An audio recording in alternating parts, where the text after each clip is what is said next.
Puncak Festival Bidar yang digelar di Sungai Musi Palembang dalam rangka HUT ke-80 Republik Indonesia telah usai. Namun di balik kemeriahan acara, sejumlah peserta lomba menyampaikan evaluasi, terutama soal ketertiban jalur sungai dan besaran hadiah perlombaan.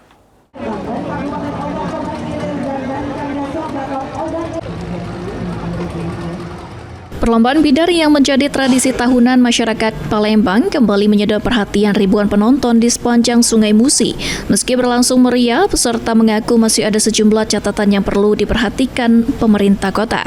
Salah satunya disampaikan NCM Alaudin alias Jaka, peserta sekaligus pemenang Festival Bidar tahun ini. Jaka menilai jalur sungai belum sepenuhnya steril dari aktivitas masyarakat umum sehingga mengganggu jalannya perlombaan.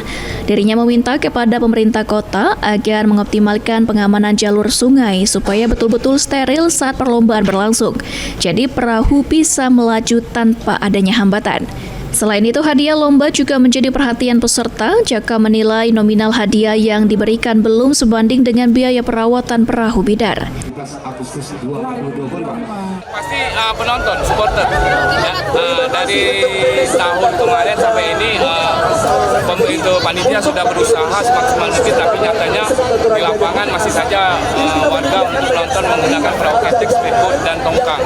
Harapannya tahun depan untuk penonton bidar, khususnya warga Palembang dan umumnya, silakan nonton di bidar di Sungai Musi, tapi tamatkan perahunya, karena kalau perahu motor ketek jalan menimbulkan ombak, menahan laju perahu sehingga dayung bidar tidak bisa melaju dengan maksimal.